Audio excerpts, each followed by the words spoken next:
No, my knees were about ready to give out. And standing on those stairs watching the race, you're like, oh gosh, I hope I don't fall over and take 6 people with me or something. It's kind of hazardous. And no, I was really, really, really nervous. But we all agreed, and I think Mark said it perfectly in an interview earlier this week. Everybody, everything's been done that could be done, and he was either going to go out and perform or he wasn't, and it was out of our control, in our hands. I think I'd have to say that any owner that goes to a Grade 1 and Derby prep, if I'll call this that, would have to be a little nervous, and I feel the bill. When you win the Derby like you all did, does it make you just that much more want to win it again? I think I'd say no right away because you just want to rejoice and you're so overwhelmed with the joy of winning the Derby. You want to just keep replaying the experience. A little later on, you begin to think about, well, I don't deserve to win another. We don't, because once in a lifetime for anyone is awesome. So, but then being competitive, you have to get back in the game and you have to try. I just want to be in the game. I want to be in the hunt, the race, and I don't have to win it. He wasn't 100% today, so I was expecting him to be a little tired. But he's a nice horse. He did it today. I wanted to have a nice race for him. Be in the Derby, so I knew I had to finish at least in the top 4.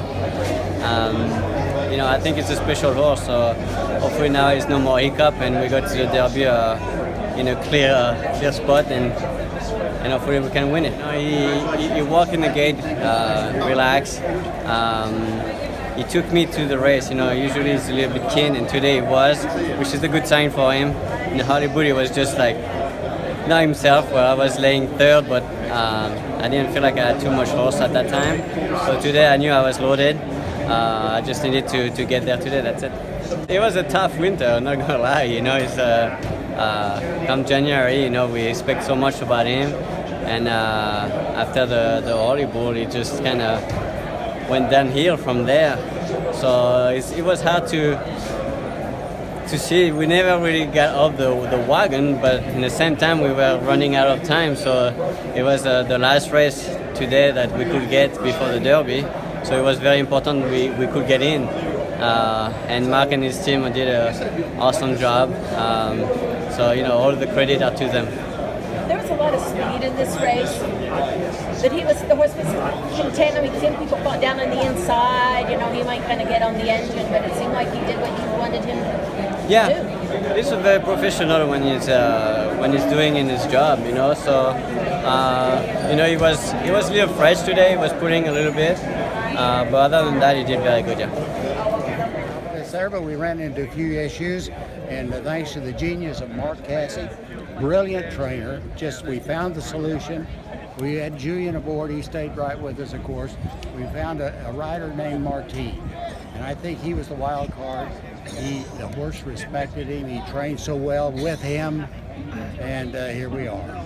The excitement, can you hold back that smile of going to the Kentucky Derby? No, I think it will be on there. I hope it doesn't crack.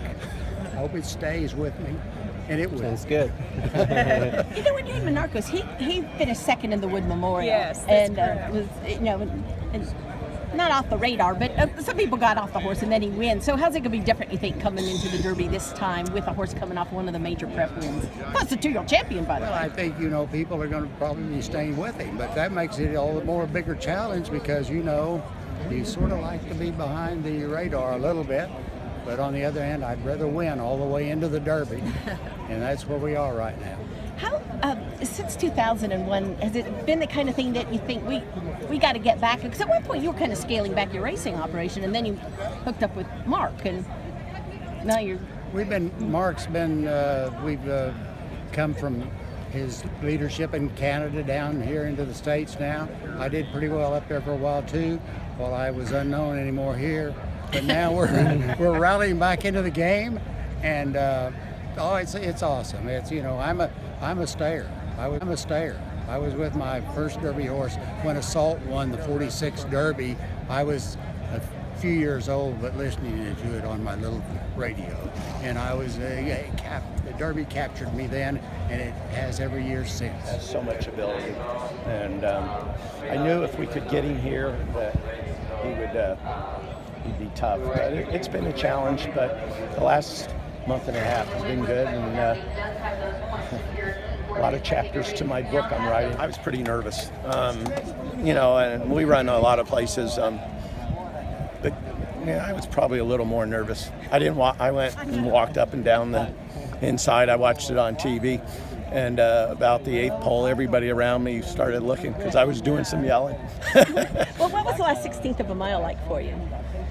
I wasn't sure he was going to get there, and then, because I was a little afraid that maybe late he'd get a little tired. But it was exciting. I'll never forget it. I think the toughest deal's over. This getting to this point now, he won't have to do too much going into the Derby. It seems like the kind of thing that had he been second, you would have been fine with that. You would have gotten what you wanted out of it, sort of lanyard that. I would have been.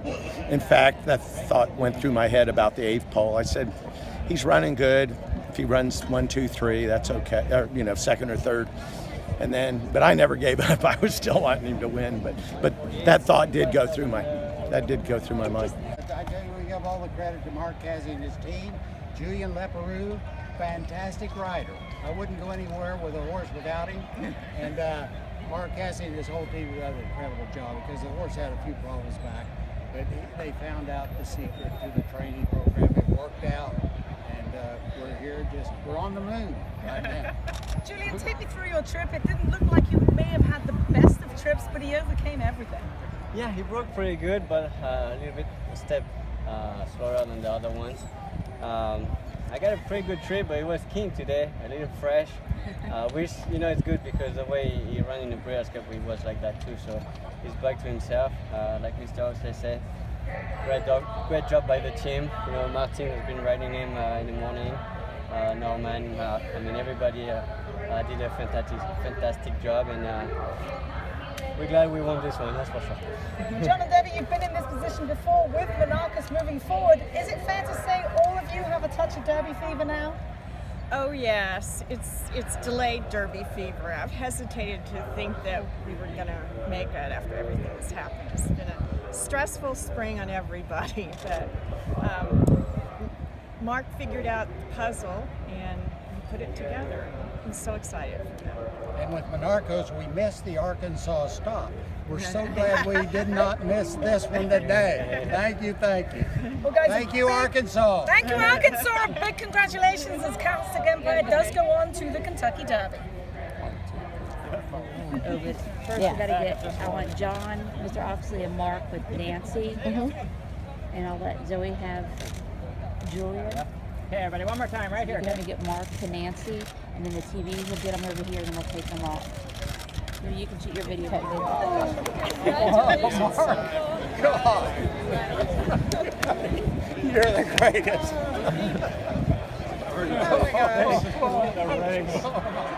Classic Empire. The 11, the 2, Classic Empire. 11 get him? No, the 2, Classic Empire.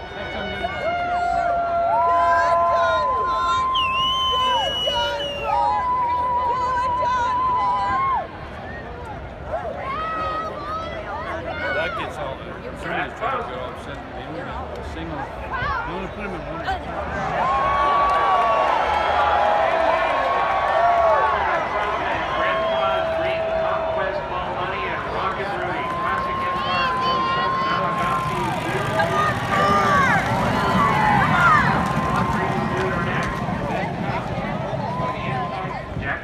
Is the trainer, the jockey, Number 11 is Jet Linear Racing's Conquest No Money. Miguel Hernandez is the trainer, and the jockey is Jorge Carreno.